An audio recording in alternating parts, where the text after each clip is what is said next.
We had no idea about communism, socialism, or capitalism at the time, being so young, but we realized there's something not good. The moment you do not over-communicate or communicate less than you should, at least from the perspective of the receiver, in this case the employees, they make up their own stories. In German, the word leader means Führer, and that was the same term that was used for Adolf Hitler himself. He let people believe in him, so that's what the leader really does, but it can be very bad. Remember, adversity is your advantage. Dr. Dirk Frese, welcome to the show, my friend. Very excited to have you. Thank you so much, Bryce. Thank you for inviting me. I'm really very pleased. Well, this is going to be an incredible episode. We met earlier this year. Your beautiful wife is a dear friend of mine, just like you are, and just incredibly inspiring people. Now, to preface for our audience, you grew up in West Berlin, which is just the west side of one of the most iconic symbols of both division and also freedom. So from your perspective, Dirk, what did that physical barrier teach you about the importance of freedom, and specifically into personal and business life for that matter? Wow, that's a loaded question, and I really appreciate being here, because when you grow up and make your career transitions, you don't even often think about that, and you really give me the opportunity to reflect back and really think about what was the impact of all of that, which, as I said, in a day-to-day business, you don't even reflect on that as much as you should. To interject here, I know you're going to give a great answer, but for me, that's like so empowering when I first met you, because I was a little boy when the Berlin Wall fell, and my mom, I remember visibly being like glued to the television. And when I met both you and Petra, I was just like so enamored of the fact that you actually lived through this. So we'd love to unpack that and just to get some of your experience. Yeah, and there might be follow-up questions to this. So let me start when I was really a little child, honestly. So I grew up in the center of Berlin, West Berlin, I have to say. For us, of course, and you see already here, for me it was Berlin. There was no other part of Berlin initially when I was a child. So downtown, and in the midst of everything going on, a lot of life, which was great. And you didn't realize that you have been in a special part of the city. And when we were playing around with our friends at the age of probably 5, 6, we were walking around in the city, much more than kids do today, probably because of security issues. But we were really traveling around, traveling with the underground already at this age, traveling with the buses, meet up with friends. And then we have seen the wall, like here, very close sometimes when we were playing. It was really, perhaps from my home, the closest part of the wall was probably 3 to 4 miles away. Really? And yes, and for us it was normal as kids. We've seen, oh yeah, there's the end of the road. There was a road which was then separated by this wall, so that was the end of our world. Okay, and then we could draw on the wall, we could paint, we could play with marbles or whatever you do as such a small child. And then you go home again and you really don't think too much about it. But of course, when you're getting a little bit older, then you realize that this is a little bit weird to be surrounded by a wall. And of course, then you hear from your parents what happened in 1963, or 1961, sorry, that the wall was built on August 13th, honestly. And I was born April 19th in 1961. So it really just before the wall was erected. So for me, it was there all the time. Mm-hmm. And when you're used to something like that, you don't feel very oppressed by it. The oppression and the feeling came about when we wanted to leave. Let's say we as a family went on vacation. We wanted to go somewhere and leave Berlin. And Berlin is a large city. So you had forests, you had lakes, you had rivers within West Berlin, within the wall that surrounded us. So it was really larger than a lot of people think. Mm-hmm. But for us in the inner city part, it was close. But still, we could do a lot of other things. But when we wanted to leave, to go to other parts of Germany, we had to leave through an exit in the wall where there are a lot of soldiers and police people were standing and controlling you all the time.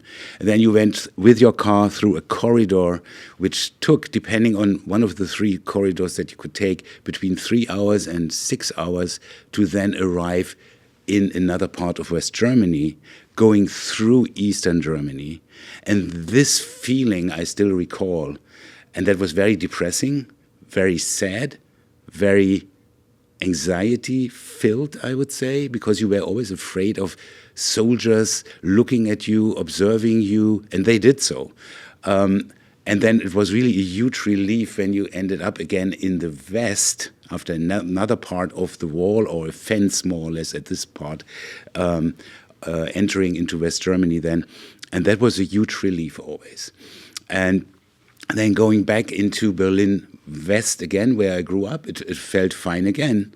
I felt safe and fine, because being confined does not necessarily mean that you feel bad about it when you are used to it. Yes. And we see that with our pets today, making a jump a few decades forward.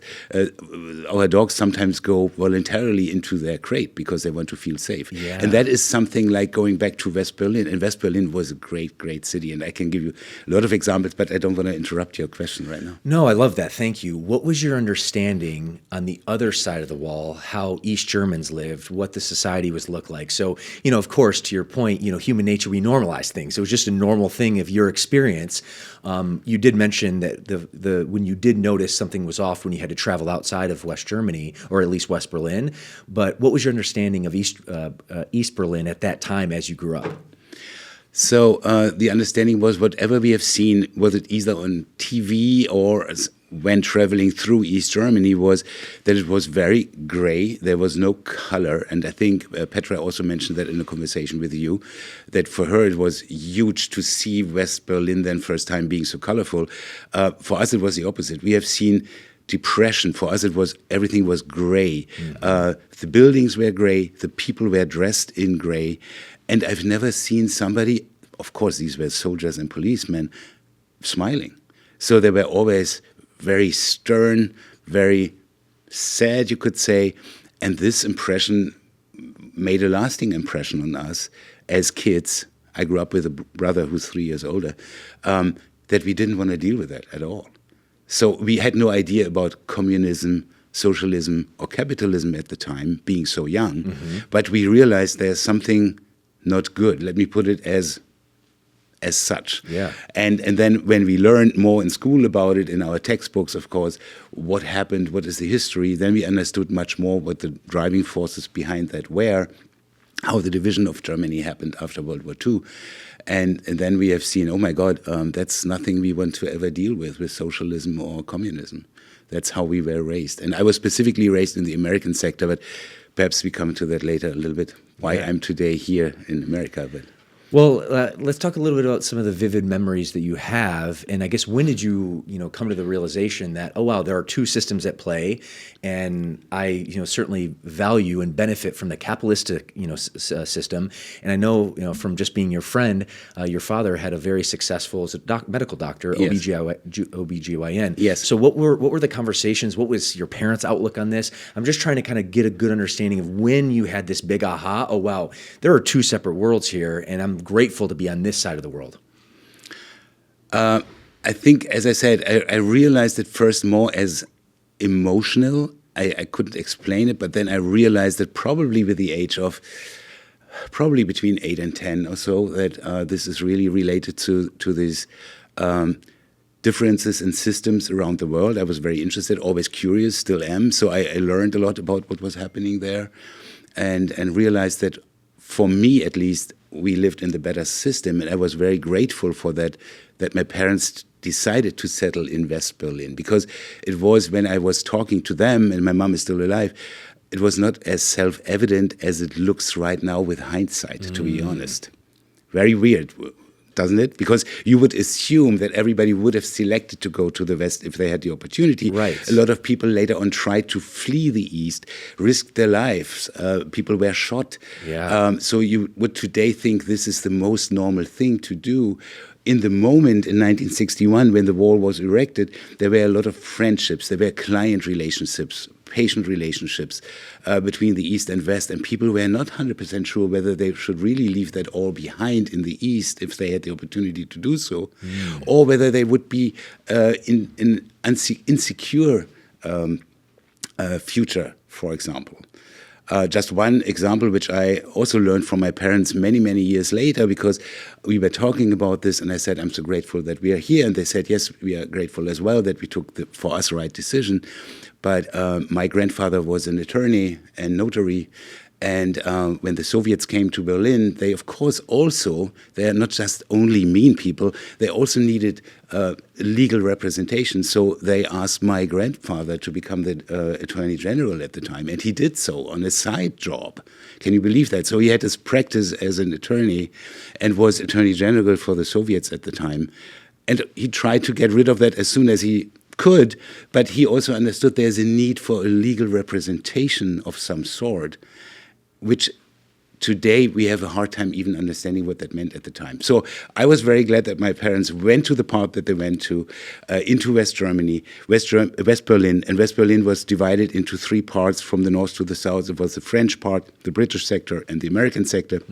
We ended up in the American sector, very close to Flughafen Tempelhof, which is the central airport, where also this help happened by the US forces to support West Berlin when the frontier was closed for a certain time, for the blockade, as we said. So that's where we grew up, and then we became friends with a lot of American soldiers and GIs, and that it really impressed me a lot as a kid. And that probably is the reason why I'm sitting here right now with you in California. Well, look at that. We're going to dive into that. On this particular thread, let's fast forward. Now, the Berlin Wall in 1989, I want to say November 9th, it falls. How old are you? What does that look like? And I guess, what's that experience look like from your lens? Before we jump to 1989, perhaps a few years back, what I've seen developing in West Berlin when I grew up as a teenager and went into my formative years and started to study there. I've seen that West Berlin, as it was encapsulated somehow and surrounded by this wall, acted really like a pressure cooker in a good way. Because you have this wall around, you cannot easily go back and forth. But what they did, the administration at the time, they provided West Berlin with additional help and support financially for the people living there, as well as other things of more freedom, like there's no curfew there, so there was always 24/7 life, like you know it from Manhattan, perhaps. There was no other city in Europe which provided that at the time. This was very, very unique, which was exciting for me growing up. So I went to clubs all the time, and sometimes directly from there to lectures in university. So I really enjoyed it a lot. I financed my studies partially by also being a mailman for the postal service. And I only mention that because I had a very interesting district there. So some of my clients were David Bowie, John Mellencamp. So all these artists came to Berlin because of this pressure cooker atmosphere. And then fast forward to 1989, so we were excited about where we lived. And then 1989, the wall came down.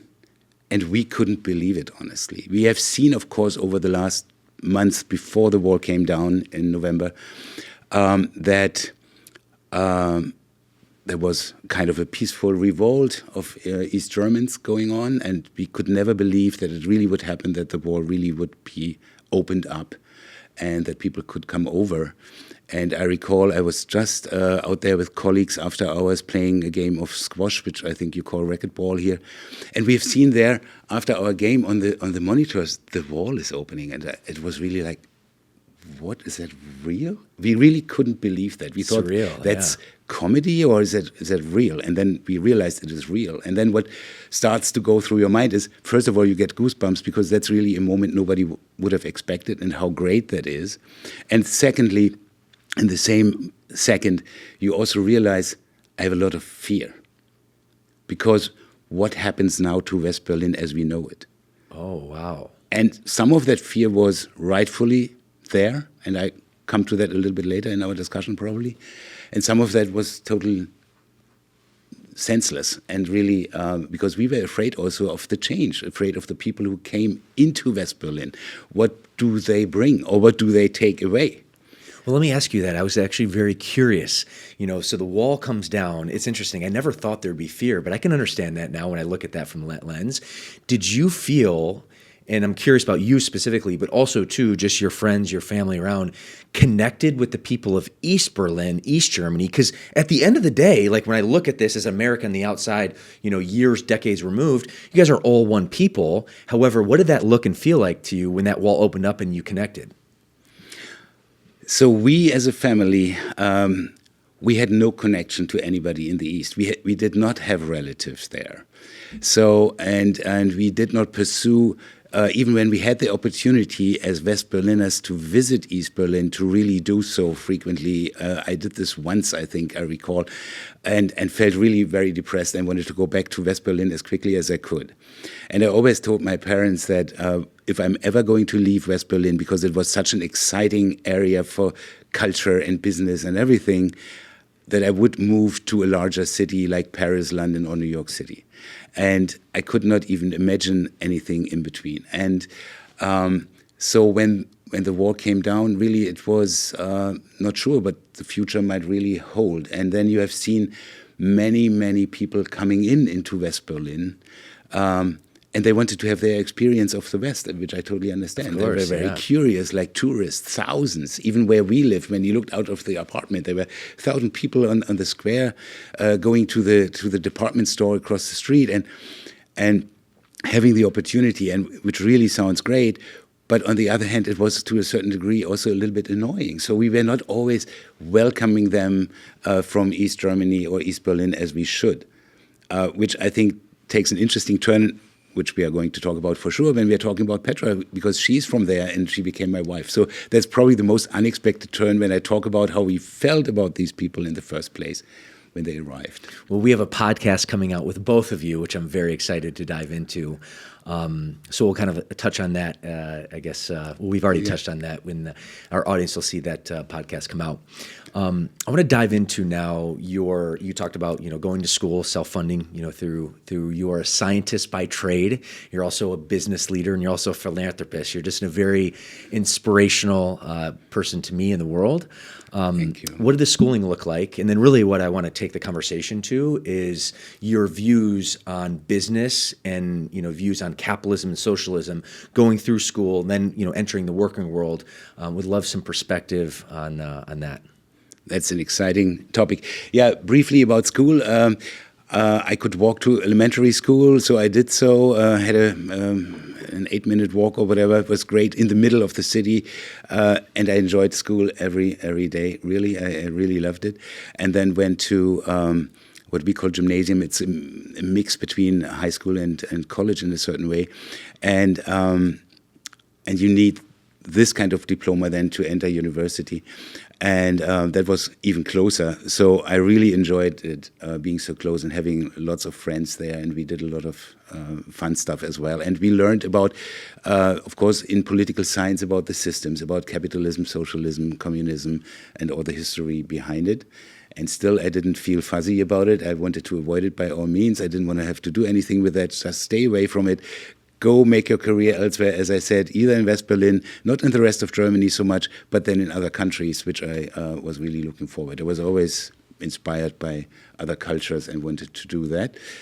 And I learned more after the wall came down then, in a positive way, how important it was for us also to have East Germany with socialism there, which sounds weird to me as well. Yeah. Because what happened? So all these people came in from the East.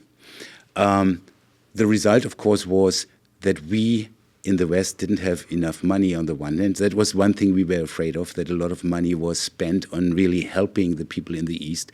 Infrastructure was down, whether you look at the roads or bridges, to university education and everything, that costs a lot of money, which has to come from the West.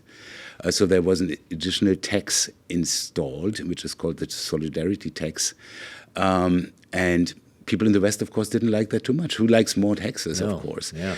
On the other hand, I understand that the people in the East, they didn't have anything, and we wanted to welcome them. We wanted them to become more capitalist, and we wanted to help them as much as we could, and they were expecting that as well. So what we did, we changed their East German Deutschmark into West German Deutschmark, but in a not fair value, you could say. We traded 2 Deutschmarks East into 1 Deutschmark West, and the real value would have been even less.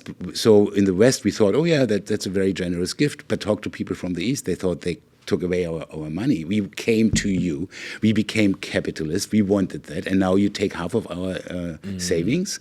So that already describes that there's a lot of tension, which still persists until today, of course, because people didn't forget about that, and not every family mingled like Petra and I did by just marrying each other, which is the most extreme form probably. Oh, yeah. But so these kind of fears and animosities still carried on for a long, long time. And then what happened then?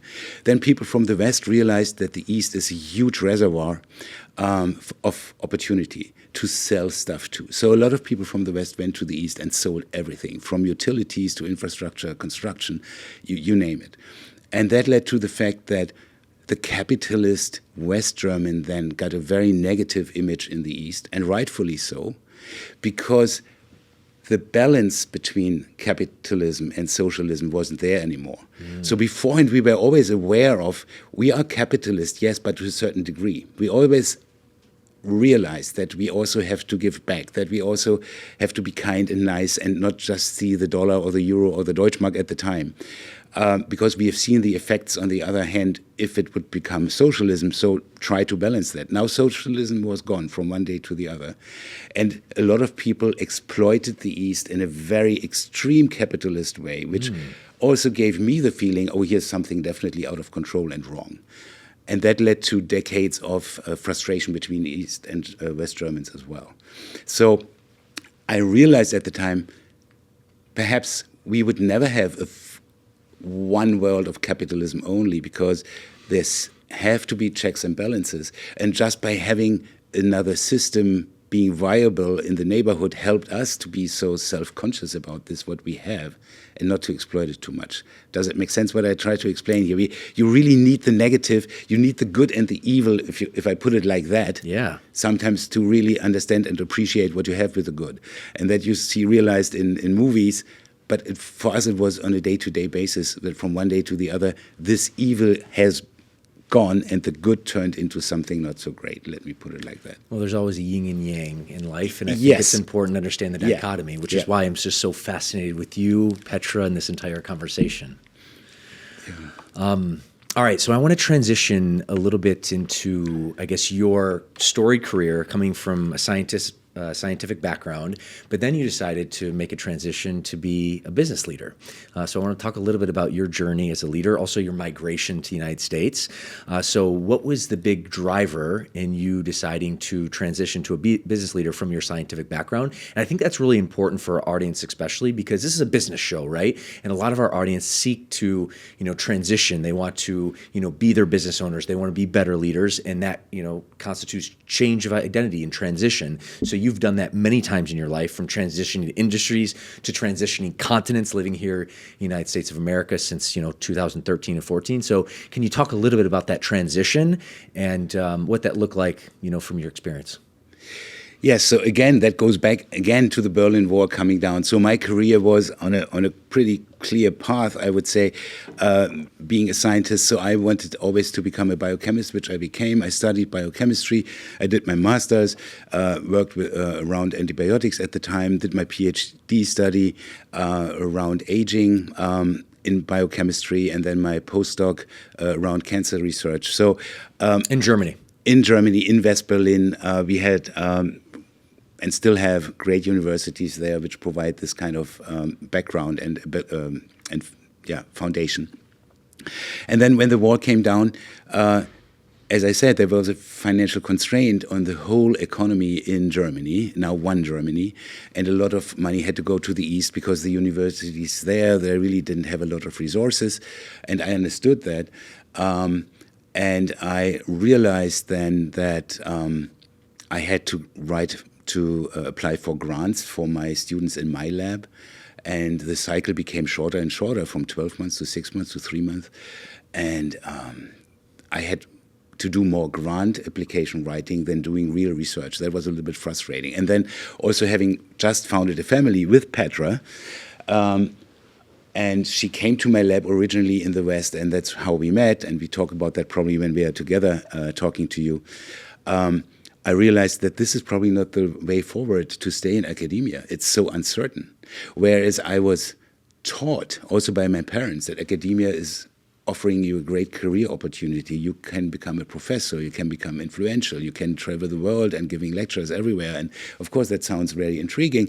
But now realizing that I'm doing more administrative work than anything, and being an associate professor at the time, I thought, that doesn't really fly. We have to pay our rent each month. Are there other opportunities out there? And then I really was looking into industry.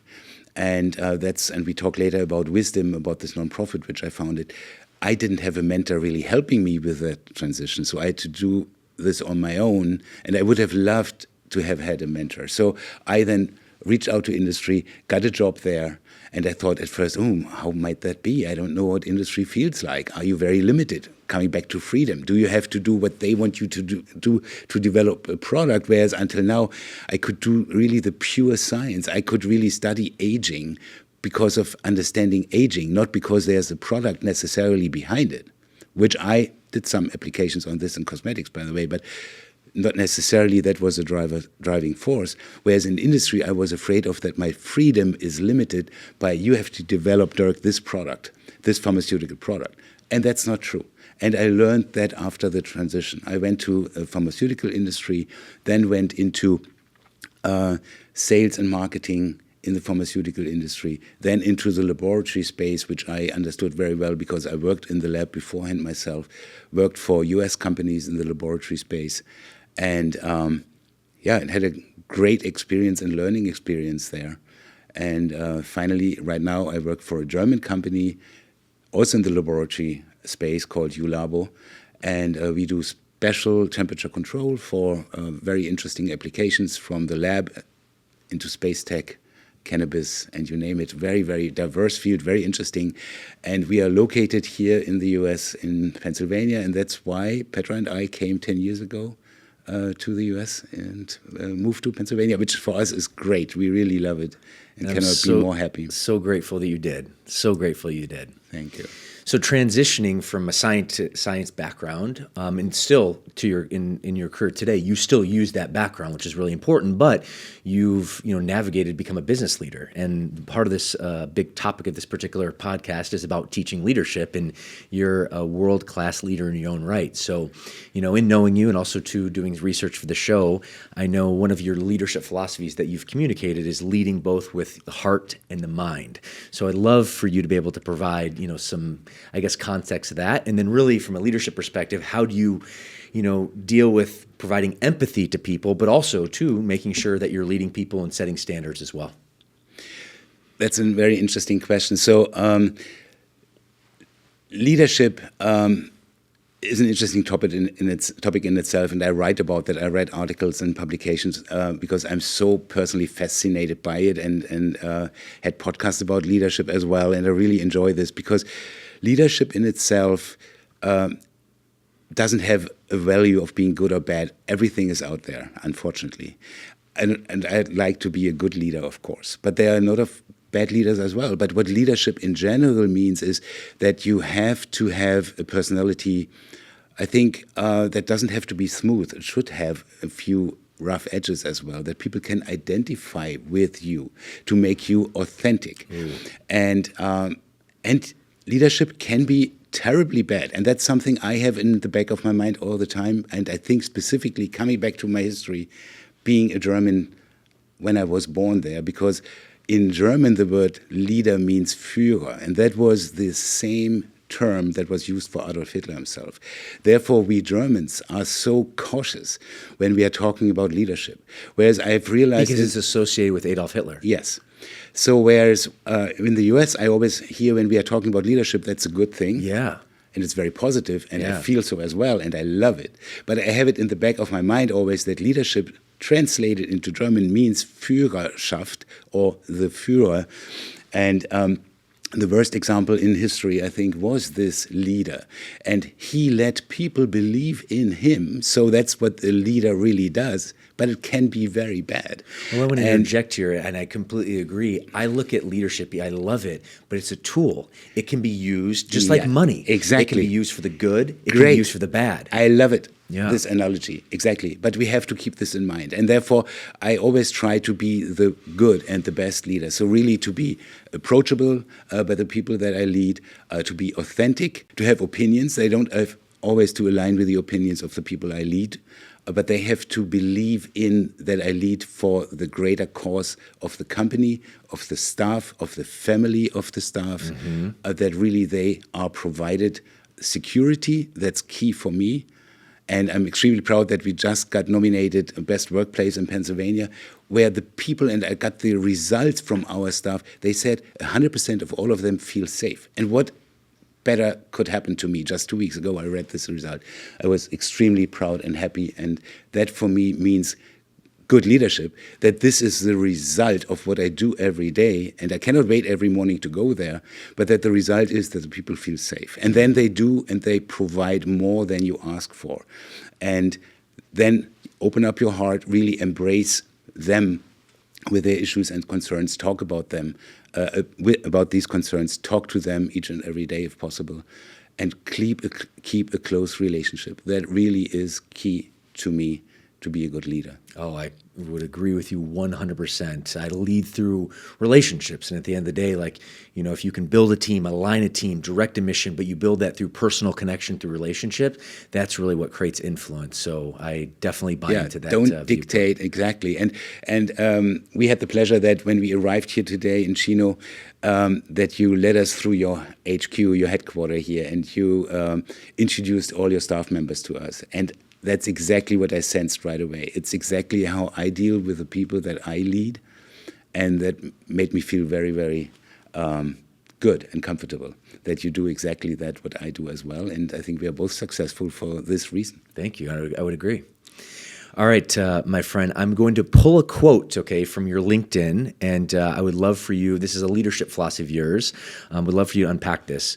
For the past 2 decades, I've guided organizations to unprecedented growth by focusing on people first and numbers second. So would love for you to unpack that and be able to provide some leadership takeaways for our audience there. So, of course, I always set goals. I set challenging goals, and also for myself. So that's important for me. I'm a very competitive person, and I don't like goals where the bar is too low. Who gets excited about this to go to work every morning? So I set challenging goals, absolutely. But then I don't talk about the number each and every day. Then I really talk about the people, what they can do better, what they can do better with the customers. I personally give communications training, just did that 2 weeks ago again, because I love communication. It's the main tool, of course, for everything, for every misunderstanding, for life itself. We could go on a podcast about communication itself. But really to talk about all of these things instead of numbers and goals every day.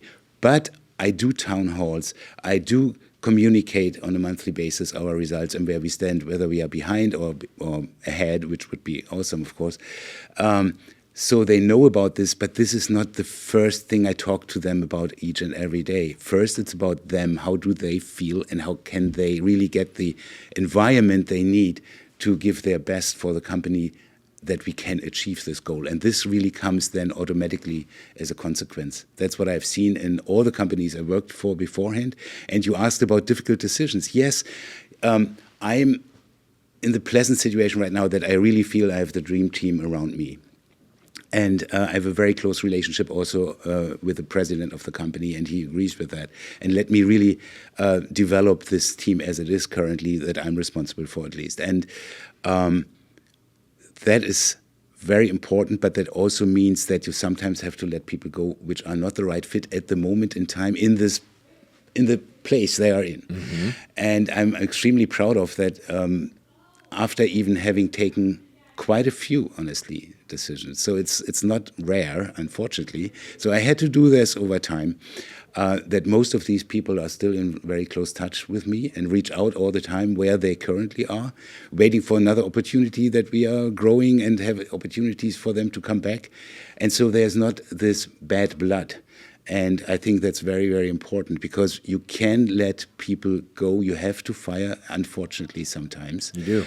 You can do that and explaining the real why behind it. And they're all smart people, so they understand it's not really about penalizing somebody. It's sometimes really the economy. It's sometimes a new business model. It's a new trend that we have to follow, that with these people that we are currently having might not be able to achieve with.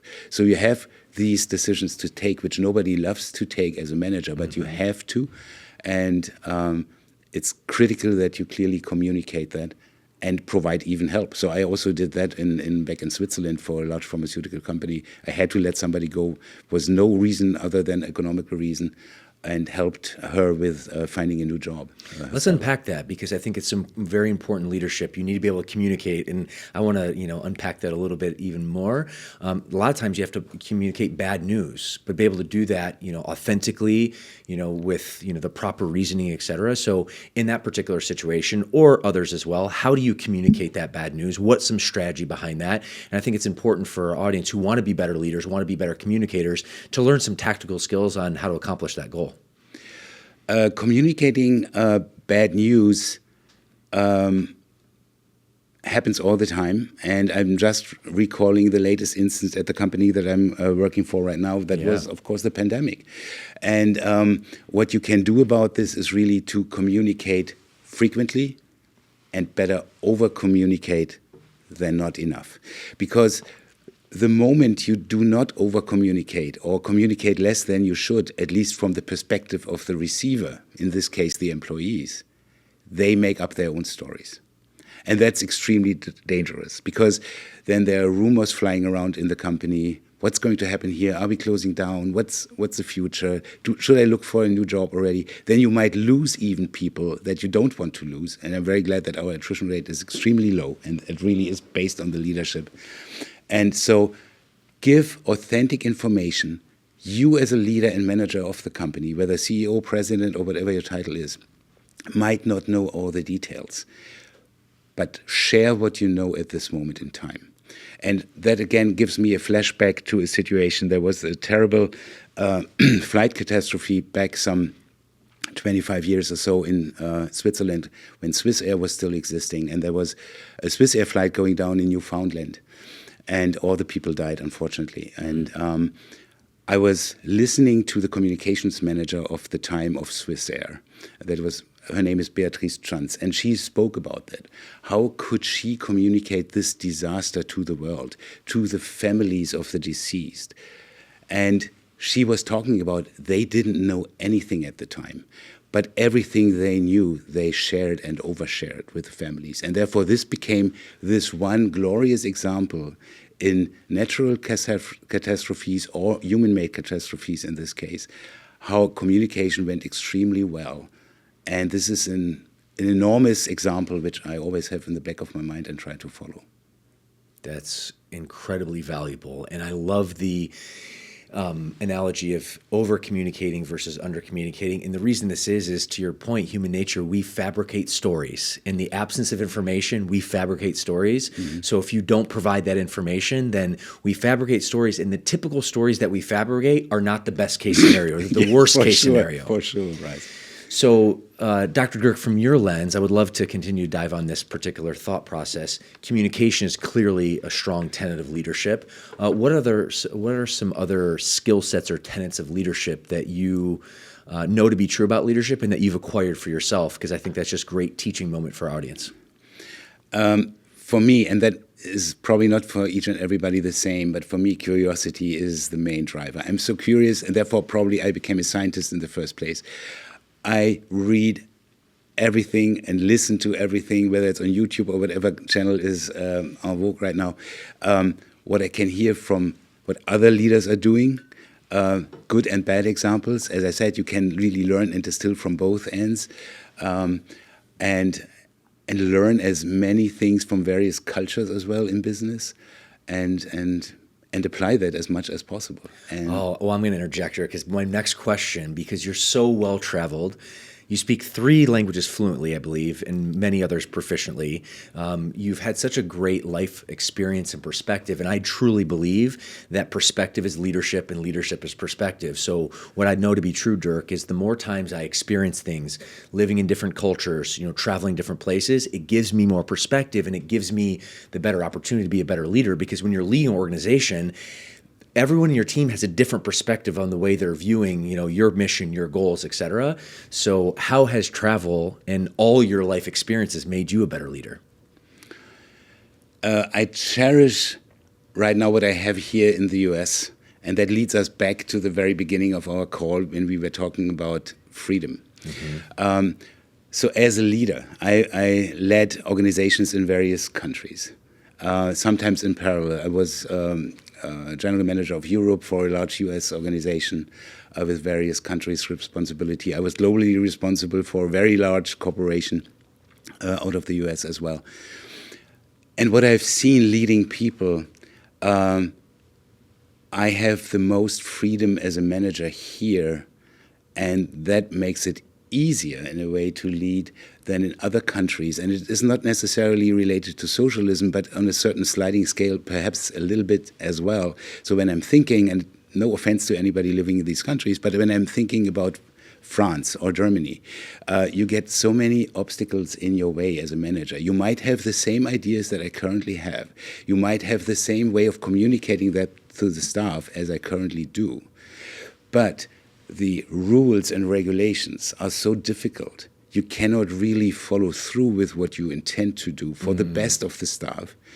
And that really reminds me to a certain degree of socialism. And workers' council can make your life really terribly difficult. You have a great decision you want to hire a new employee, but you are not allowed to do that because the workers' council is against it for various reasons. And valid from their point of view, perhaps, but it doesn't help the company. So therefore, it becomes extremely difficult to lead in other countries sometimes. And we lived a long time in Switzerland, and that was a pleasure as well. But Switzerland is seen, economy-wise, as the US of Europe for a reason. How labor laws are created, how it works, is very similar to the US. And for me, it means when I motivate people and they follow me, I can really create a huge change for the better. And that's something I realized in Switzerland was most effective, as well as in the US. And in many other countries, there are obstacles which, from my point of view, seem to be unnecessary to good leadership. I know where they're coming from. They are sometimes related to certain forms of socialism as well. So, and I'm not a fan of socialism, as I told you in the very beginning, so I'm biased in this way. I'm with you there, my friend. So I'm so happy to be here and do my work here. Well, I appreciate that perspective, speaking about leadership. In fact, I've shared this before, but one of my best friends, he grew up half his life in Paris, the other half of his life in London, because his mom was English, his dad was French. And he's a Frenchman at heart, but he said, Bryce, I would never move back to France to have a career for the exact same reason that you just listed. So very interesting and grateful to be in this incredible country so we can continue to develop our skill sets, including leadership. All right, Dr. Dirk, my last topic of conversation, I want to open up about your support of strong women leaders through your nonprofit, Wisdom. And I'm just so grateful to have you as a friend, so impressed by you. Again, a scientist by trade, developed to become a business entrepreneur and leader, and you're also a philanthropist. So you founded a nonprofit called Wisdom, which is inspiring women in the technology sector, in the engineering sector, et cetera. I don't want to put words in your mouth, but I would love to kind of open that up, just to unpack that, just to understand what Wisdom is, and then the value that you're doing with the organization and how you're supporting strong women leaders in science.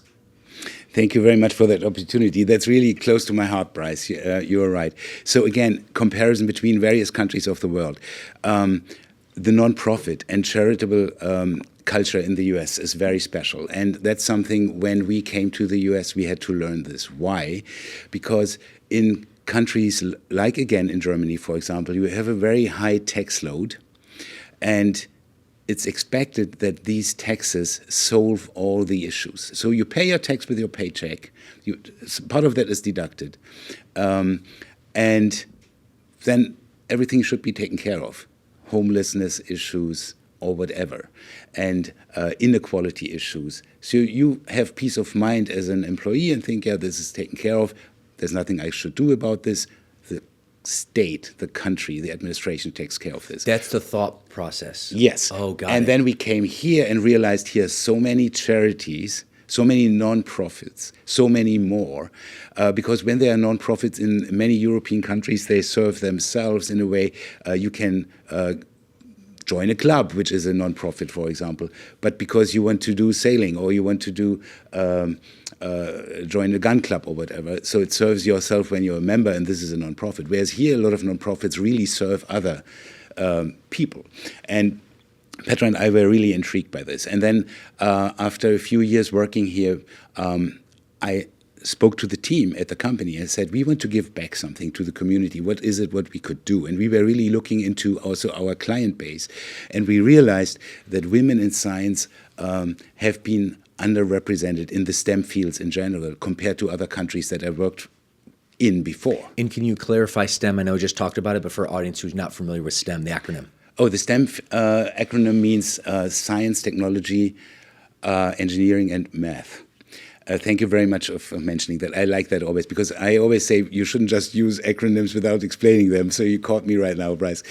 No, but that's good. And so we want to really support women in the STEM fields to make a career and to make an easier career, to have a mentor. The final idea really is to have a nationwide mentorship program. And my idea is that your next mentor might not sit across the table like we are right now. It might be from New York City. The next best mentor might be in San Francisco. So therefore, I'm looking forward to develop a software, an app which provides that. Currently, we are at the step right now that we help students, graduate students, to make the transition from academia into industry. And why that? We learned after a while that there's a bottleneck, that people do not leave easily academia. And that's exactly what I told you before, what I experienced myself. My mom still cannot believe, and she's 94 right now, that I ever left academia, not becoming a professor, going into industry. So that was the mindset. So I want to help these young women to have it easier, to provide leadership ideas, to make it easier for them to make the transition. So we do podcasts with role models. That's one thing I do. But the other thing is, and that was a very recent idea of one of my board members, she said we should do a reverse interview. And that's what we did just Tuesday this week. It was amazing. So we bring students from universities to a venue and have them present what they are passionate about in their research work. And you have HR professionals from industry who were sponsoring this event, listening to them, and then say, oh, I love what Amy is doing. She should work for us. She fits into our culture. That's very different than the normal, traditional recruiting process, which can be very intimidating. Specifically for people in the STEM field, they sometimes seem to be more introvert than others. So for them, the recruitment process can be extremely intimidating. And you might lose, as industry, a huge talent because you don't see it shine.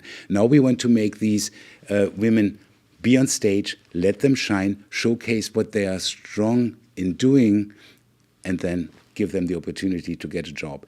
And we want to take that nationwide. And the feedback after Tuesday, just being here in California, was amazing what I heard every day and really made me extremely proud and happy. For our audience, what happened on Tuesday?